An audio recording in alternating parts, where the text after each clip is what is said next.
Ladies and gentlemen, my name is TotalBiscuit, live here from PAX Prime 2013. I'm sitting in the absolutely wonderful 2K booth, it was dark until we brought these horrible lights in here. I'm here with Ananda Gupta, and you are, in fact, the lead designer on XCOM Enemy Within. Welcome to the show. Thanks for having me.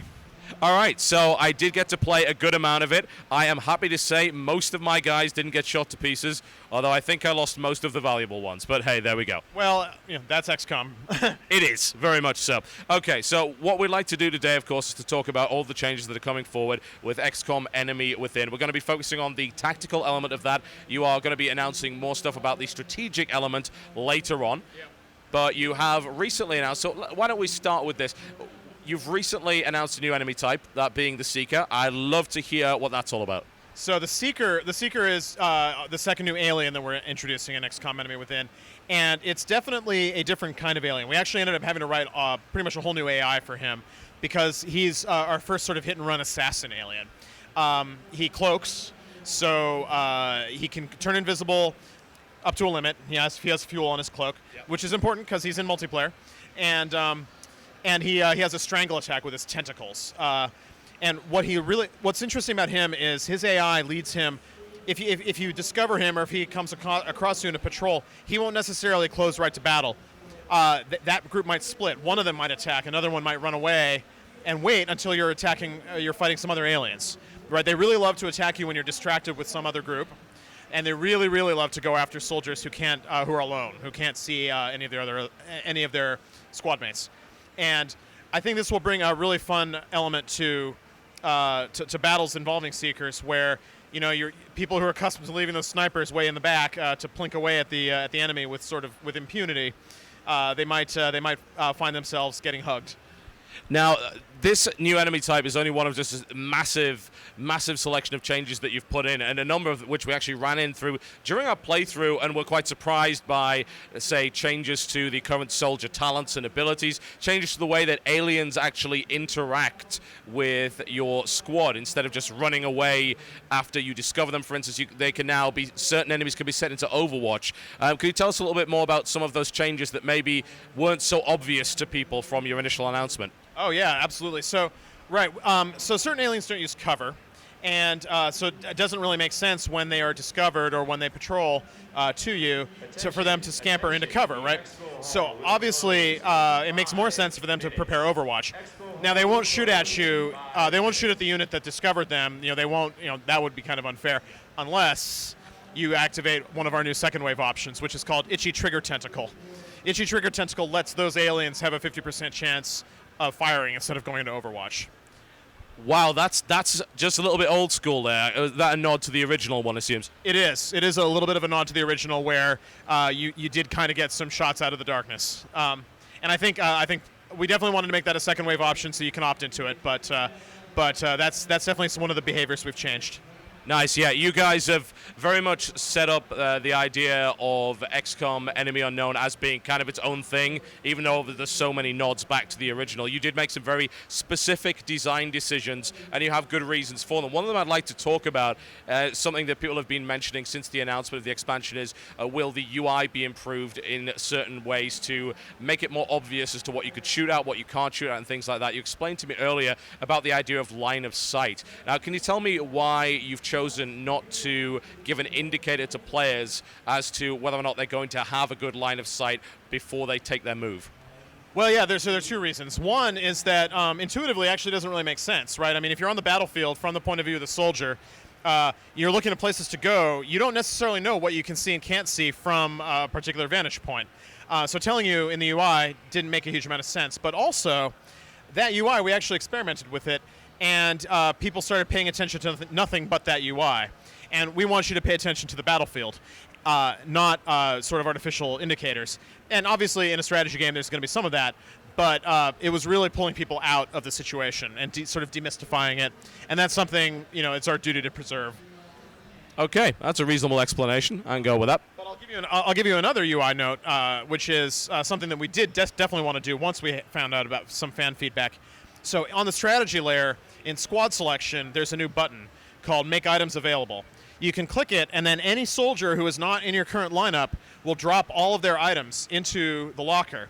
So now you don't have to worry about which of your B team has the arc thrower. You can just click this button and it'll be junked back into the locker, and then you can immediately grab it and put it on your soldier in the lineup. Thank God, because if I'm entirely frank, that was a complete pain in the ass. Yes, and that was something that we kind of knew going into ship on Enemy Unknown, that was something that could be polished up a bit, but we didn't really have time to both solve the problem and implement the solution. And so once we talked to fans and once we saw how we were playing, we came up with something and we put it in, and it was great. Awesome. Okay, so let's talk about the idea of Meld. This is a new resource that you've put into the game, which has to be collected during missions, but it has a timer on it. So if you don't grab it within a certain length of time, it explodes. Now, the idea, I assume, behind this was to try and speed up the game to the point where it wasn't just move 3, Overwatch the entire way through. So can you tell me how you managed to balance that with the way that the XCOM works and the fact that you've essentially ingrained a behavior into your top-end players for like the last year? How do you intend to change that behavior, and how do you expect that it's going to affect the way that missions play out? Well, that's a good question. There are two ways. So one is that the canisters spawn randomly around the map, but not completely randomly. There are actually two pools of locations that are very imaginatively named the easy locations and the hard locations. And each map will always have one easy and one hard. So that way, even if you're playing fairly conservatively, you'll still have a good shot at the easy one. And you saw that in the map. There was one that was pretty close to where you started, and there was one that was kind of further away and maybe require more exploration to find. And so even players who play conservatively will still always have a shot at that easy canister, I think. And as a result, they'll still get to make progress along the cybernetic and the genetic modification paths. But I do expect that players will have to come up with new strategies if they want to corner the market on the Meld, as it were, and really make sure they get all of the canisters. That may involve, for example, not that I would ever advocate such a strategy, but sacrificial rookies. Our in-house XCOM Impossible Iron Man guru, who just completed the game on Impossible Iron Man 2 weeks ago, adopted that approach to make sure that he didn't fall behind in Meld collection, and it was very sad, but one does what one must. And then the other thing is that Meld progress on these paths is not mandatory. I'm not interested in punishing successful playstyles. I just want to make sure that players have alternatives and they have a new wrinkle to deal with. Now, talking about that, we could go on to kind of the subject of power creep. Having played around with the mech troopers, they are very potent. They have a set of inbuilt weapon systems, and they have a little bit more flexibility than your average soldier because they have 2 weapons as opposed to 1. They have larger hit point pools, for instance, and things like that. So with that, combined with the gene mods and the rebalanced talents, some of which are now extremely potent, I have to wonder, how exactly do you intend to deal with the idea of power creep and your soldiers just becoming too powerful later on in the game? Well, first of all, we didn't buff all the abilities. Not all the ability changes were positive there. For example, we nerfed the squad side ability. That one, you can now no longer crit enemies that you can see by virtue of squad sight.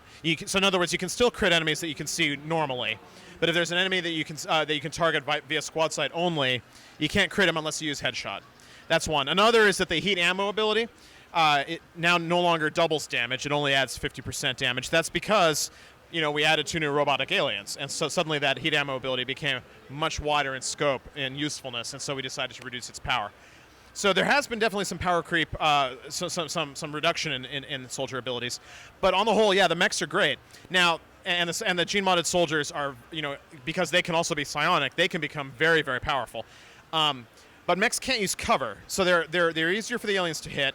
And if a mech gets into trouble, it's often harder to bail that mech out of trouble, because in order to make that mech safe, you got to get them all the way out of line of sight, or else that mech is going to be at risk of dying. And mechs are very expensive. Mechs actually, we even go further. If a mech's trooper is killed, normally when a soldier is killed, the gear is recovered, right, and just goes straight back into the locker. When a mech trooper is killed, the mech suit is damaged and requires additional resources and Meld to restore to fighting fit, and that will definitely that will definitely increase the cost of losing mech troopers. Another thing with power creep is we have definitely changed the balance of the game a little bit, especially on the classic and impossible levels. So first of all, on all difficulty levels, not just those two, soldier progression is slower. You'll be slower to get some of those ranks, especially the later ranks. And then on Classic and Impossible, the tech costs for the later techs, any but the most entry-level techs, those tech costs have increased. And on Impossible, they've increased a lot. So your science progress will be slower on those levels. You might want to look at building some labs and maybe taking scientists a little more sooner than you might normally. And then we've also, you saw the Mechtoid. The Mechtoid is a very powerful new opponent. With the Psi Shield function from the Mind Merge, the ability to use an ability kind of like the Heavy's Bullet Swarm to fire with both actions. The Mechtoid can really dish out and take a lot of punishment. So he's a pretty formidable enemy. And the Seeker, of course, can really turn the tide of a battle, when your key soldier is being strangled at the worst possible time. Now, of course, you haven't announced any other enemy types yet, but are you guys intending to add anything more than just those two? Well, I promised a bunch of enemies, and a bunch of enemies will be received. Good. Okay, that's what we like to hear. And I'd like to just talk a little bit about the tech options for your regular soldiers' weapons. Currently, you start off with regular bullet weapons, going through to laser, going through to a plasma, and that's essentially about as far as it goes. Are there any intentions to take that a step further? Well, we definitely added a lot of new items, especially down the experimental warfare tech path, which we felt was a little underused. There's the needle grenade, the gas grenade, the flashbang grenade, lots of new grenade types that you can sort of kit out to suit your play style.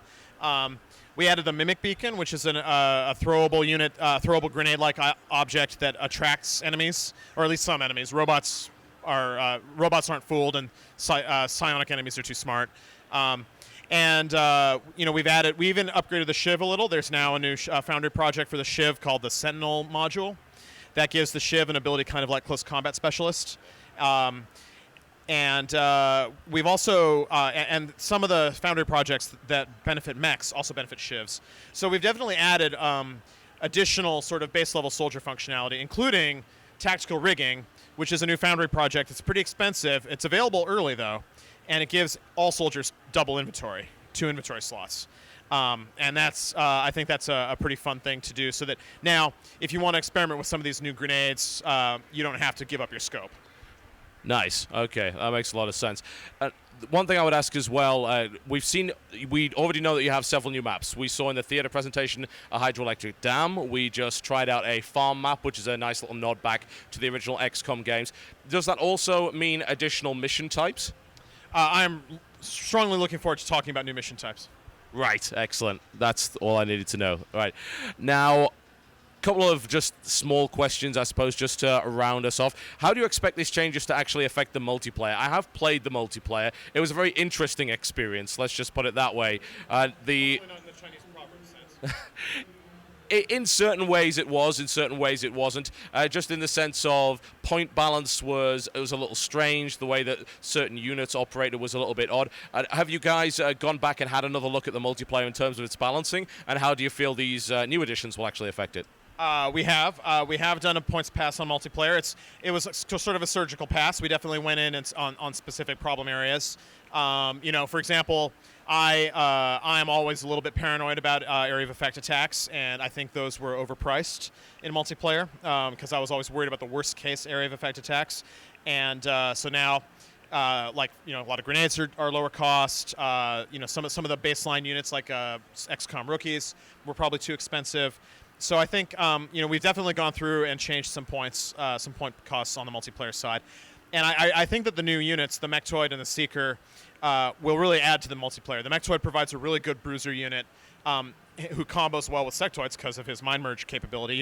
Sectoid Mind Merge in multiplayer was always kind of a minor buff, and now it's a really good synergy with the Mechtoid. And the Seeker is an ideal scout as well as a crowd controller with a strangle. So I think players will have a lot of fun with Seeker teams in multiplayer. Plus, we've added 8 new multiplayer maps, which is more than double what we shipped with Enemy Unknown. And we've also added a new feature called multiplayer squad editing. So you can now edit different and save off different configurations of squads offline. and then when you go into the lobby, you just pick the one you want, bring it in. Cool. That answers my next multiplayer question then. And one last question I'd like to ask, and that's about second wave options. You mentioned a number of really interesting ones to me. We already know about the probably the biggest change is the option which allows the cover bonus to gradually decrease depending on the position of the target. What other second wave options do you have available coming with this pack? Well, so the one I think will really add a lot of replay value to Enemy Within is Training Roulette. Training Roulette is an option that, when activated, all of your soldiers will get random skill assignments, and this is on a soldier-by-soldier basis, not class-by-class. So one sniper may be very different from another sniper, and all the abilities that are not heavily dependent on what type of weapon you're using, because weapons are still class-locked. So for example, heavies are still the only ones who will ever get fire rocket or shredder rocket, because they're the only ones who can use rocket launchers. But for abilities that are not like that, which is the majority of them, those are randomly rolled every time a soldier is promoted. And when you have an assault with sprinter, or you have a heavy with deep pockets, which now does something different because everybody can get a second inventory slot now. So deep pockets now adds one to each one charge to each charged inventory item. You can really get some interesting soldiers, especially if you're playing with the other random soldier options, like stats. Like random stats and random stat progression are two other second wave options. When combined with Training Roulette, you really have quite an experience promoting and picking out your squad. Awesome. Fantastic. Well, that about covers everything that we can actually talk about now. Of course, we'll be hearing more about the strategic layer of things later on in the actual progression of this particular expansion pack. So I look forward to hopefully having a chance to talk to you guys about that. The last question, of course, would be the obvious one. When can we expect to get our hands on it? It will be available November 12th of this year, 11, 12, 13. Or if in Europe, I suppose that's 12, 11, 13.